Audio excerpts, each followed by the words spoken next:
Untuk modul 6 bijaknya saya, seperti yang telah saya katakan pada lepas, ini merupakan objektif untuk modul ini. Yang pertama, mengaplikasikan iSmart dalam kehidupan para peserta untuk mengelakkan para peserta berasa tertekan di kemudian hari. Yang kedua, memberi tunjuk ajar tentang cara-cara menggunakan iSmart untuk memudahkan para peserta membuat perancangan pada masa akan datang. Untuk iSmart ni ia membantu individu meletakkan maklumat untuk maklumat iSmart lah, bagi yang menggunakan iSmart. Yang kedua, Smart ini adalah singkatan daripada S untuk specific, M measurable, A attainable, R relevant atau realistic, dan T time bounds. Untuk spesifik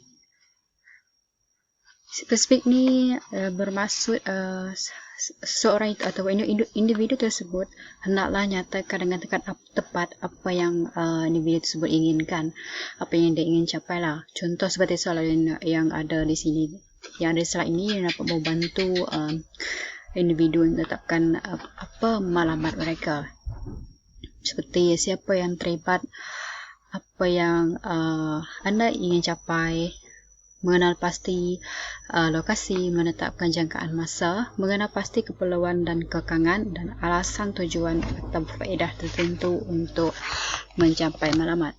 Okey, contoh yang boleh saya bagi untuk spesifik adalah spesifik macam ini.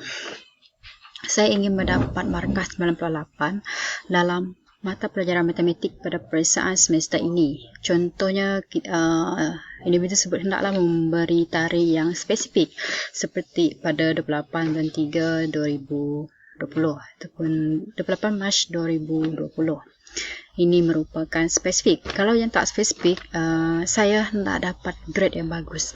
Grade yang bagus dekat mata pelajaran mana. Jadi ia akan menjadi tanda tanya kepada kita sendiri, apa yang kita ingin capai. Jadi ini akan mendatangkan kekeliruan pada diri kita. Bagi seorang pelajar, yang terutamanya yang ingin menghadapi SPM, mesti seseorang pelajar tersebut ada mempunyai target yang tersendiri, maksudnya pencapaian tersendiri, maklumat tersendiri, apa yang mereka ingin capai dalam SPM nanti kan. Ini akan membuatkan mereka berasa tertekan apa yang ingin mereka capai. Disebabkan terlalu banyak maklumat yang berada di fikiran, ini menyukarkan mereka untuk memilih yang mana satu maklumat yang penting. Tetapi dengan adanya iSmart ini, mereka akan dapat mengurangkan lagi tekanan ataupun kekeliruan yang berada dalam fikiran mereka untuk memilih maklumat yang betul. Dengan adanya bantuan dari iSmart, seperti yang S tadi, spesifik, apa yang seseorang itu inginkan, dia punya maklumat yang tepat, maklumat dia yang tepat. Seperti itulah. Untuk yang kedua, iaitu untuk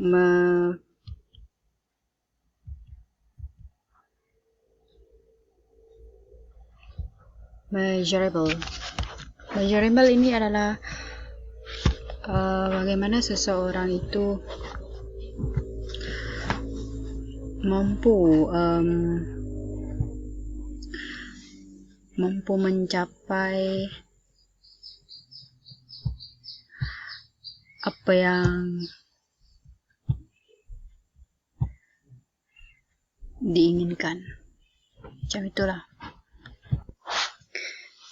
Bagaimana kalau measurable, bagaimana anda akan melakukan demonstrasi ataupun menilai sejauh mana maklumat tersebut telah tercapai, maklumat yang telah anda setkan pada awal tadi. Contohnya seperti yang saya cakap tadi, untuk spesifik tu, yang saya ingin mendapat markah 98% dalam mata pelajaran matematik pada peperiksaan semester ini. contohnya diberi spesifik tarikh lah pada 8 Mac 2020, kiranya macam itu. Untuk measurement, saya ingin contoh yang kita dapat ukur. Saya ingin mengulang kaji sekurang-kurangnya satu mata pelajaran daripada 5 mata pelajaran pada malam ini. Contohnya, kalau kita mula kaji pada malam ini, sekurang-kurangnya 1 daripada 5 mata pelajaran ini yang dapat kita jangkakan. Sebab kita memang dah dapat agak kemampuan kita yang kita akan dapat mengulang kaji mata pelajaran sekurang-kurangnya 1 pada malam tersebut. Bagi measurement yang tidak spesifik, saya ingin mengulang kaji pelajaran pada malam ini. Jadi sukar untuk kita jangka atau nak ukur, sebab sebenarnya tidak memberitahu secara khusus. Kita memang tak tahulah. Tapi kalau yang measurable tadi, seperti yang saya nyatakan tadi, sekurang-kurangnya seseorang pelajar itu dapat mengulang 1 mata pelajaran daripada 5, sudah cukup untuk kita tahu di mana kemampuan seseorang pelajar tersebut. Contoh seperti soalan yang ada pada slide ini, bagaimana saya tahu bila ia dapat dicapai? Bagaimana seseorang itu tahu dia dapat mencapai goal dia? Berapa kerap individu tersebut menilai kemajuan dia? Contohnya, kalau seseorang itu kekurangan membuat latihan matematik. Jadi sebelum ini dia kurang membuat latihan matematik, jadi dia punya markah itu turun. Jadi dengan setiap kali dia membuat latihan, contohnya dalam satu malam dia buat satu set latihan untuk matematik, jadi kebarangkalian itu berulang, jadi dia akan dapat menilai kemajuan dia. Contohnya pada malam ini dia membuat 1 set latihan sehingga minggu hadapan. Pada minggu seterusnya dia menduduki peperiksaan matematik. Jadi di situ dia akan dapat menilai sejauh mana kemajuan yang telah dia dapat, telah dia perolehi lah melalui. Jadi dia perlu rekod kemajuan itu bagi menjadi rujukan dia pada masa yang akan datang setiap kali dia membuat latihan tersebut. Okay, sebenarnya apakah petunjuk kejayaan dan kemajuan saya? Apakah petunjuk kepada kejayaan tadi? Mungkin daripada situasi yang saya berikan tadi bagi pelajar yang duduk ke SPM, melalui setiap tes yang dia duduki, dia dapat tahu daripada markah tersebut, itu menjadi pertunjuk kejayaan yang dia dapat dan kemajuan dia lah.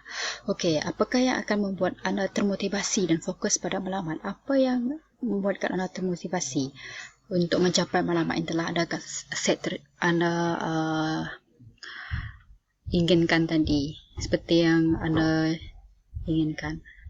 Apa yang membuat anda termotivasi? Mungkin kalau anda lulus matematik, mendapat 98 markah dalam setiap SEM, anda akan dapat